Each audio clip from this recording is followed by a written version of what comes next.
Hello, and today we're going to be doing K1 crew quarters. So as you can see, the burn on this one is twice the amount of arc damage given and received, so going to be running an arc heavy weapon just for that boss extra damage buff.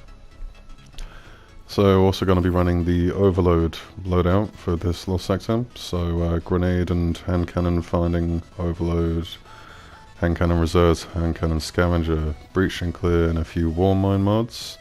And combining Ariana's Vow and War Mine generating hand cannon for the combined champion mods. So as you load straight in, there's a few dregs straight here. Try and take all of these out with the 7th Seraph hand cannon.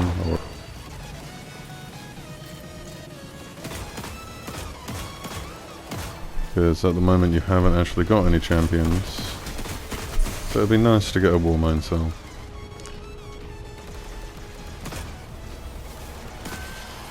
There we go.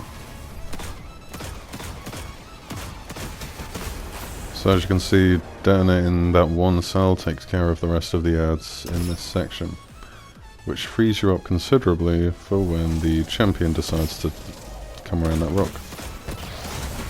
Stun him straight away, and combining breach and clear with the heavy grenade launcher, the first shot debuffs him and the subsequent shots finish him off. And the explosive damage from that and their shields breaking takes out both of them at the same time. It's nice if you have quite a lot of special ammo sitting there. If you don't need it, don't pick it all up, you'll see in a minute. Don't run straight into here either, because the exploding shanks are just kind of sitting there waiting for you. And you can just use the, if you have the ammo, especially ammo reserve sitting in the background in that first section, just use Ariana's Vow, pick off as many of these as you can.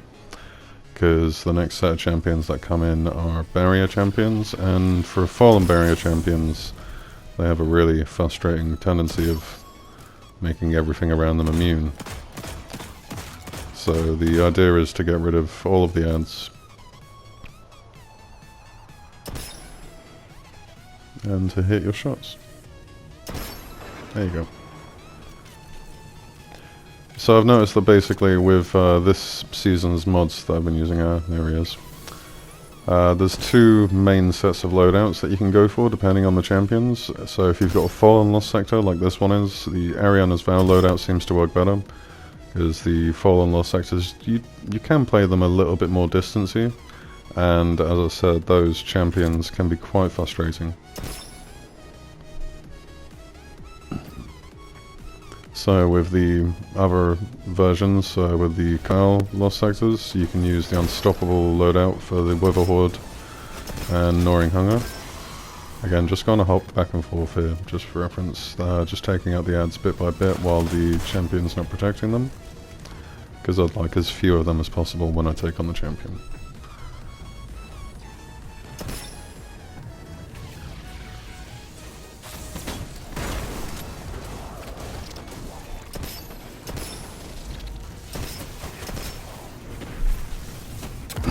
You can see all the damage they're doing to me in the background is why I wanted to get rid of them. Because for the barrier champion, I'd like to focus my shot and not die in the background. There you go.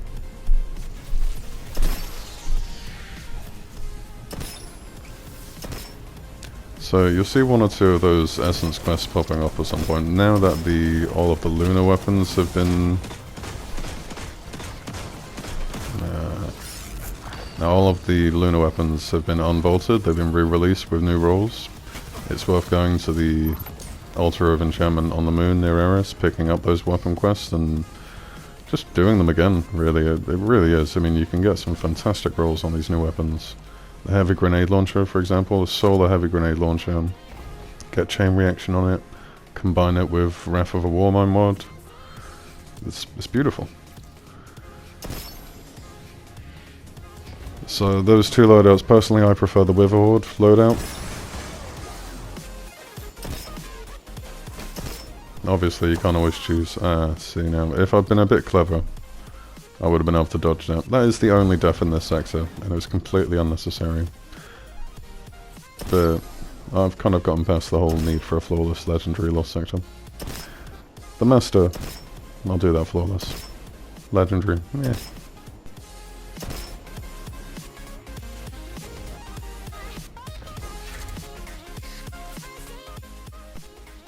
Now, obviously with the ammo finding and ammo scavenger mods on the armor, I'm dropping a lot of ammo everywhere. I'm trying not to pick up too many bricks of it unless I need to, so if I only need a few shots, I'll only walk near one brick, wait for it to reload. The last section you're going to want all your ammo for, and this champion can be a little bit tricky to get close enough to actually do damage.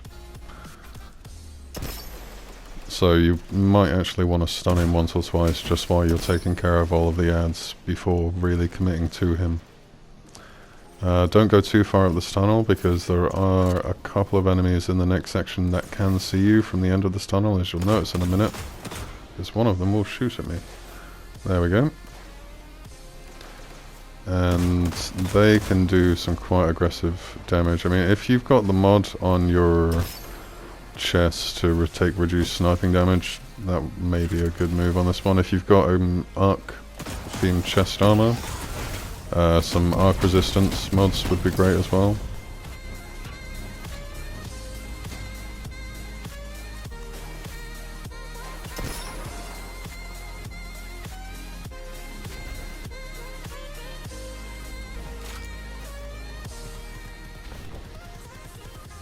Now for this last area, the Ariana's Vow, because they've all got solar shields on them, as you can see.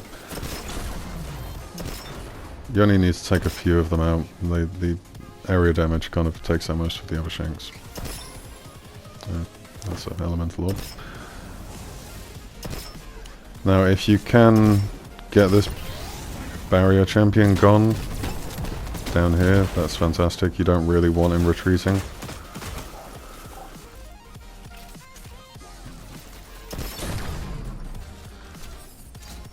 And if you've got any heavy ammo lying around, well, if you're low on heavy ammo, you might want to go back and grab it quickly. But again, I've got plenty of ammo drops, so it's fine. So for this entire last bit, you basically just want to stay down here and let them show themselves to you. You can breach and clear the boss. You don't really want to commit and go in there. I mean, you can see his health's going down pretty quickly. It'll be fairly simple idea to just pop my super and go running in there. But once you get him down health-wise a bit, all that spawns. So you get another barrier champion, which is going to start making him immune.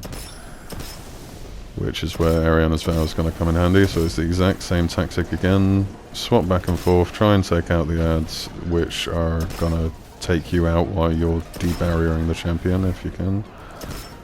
Missed it. So because I'm too busy not dying to the ads, I didn't manage to get that barrier, so there we go.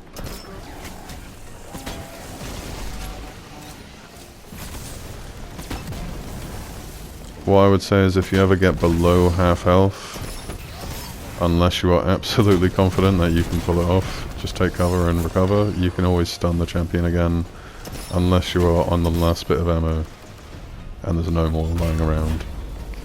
Now once that champion's out of the way, if you've got a super lying up, that's great, go for it.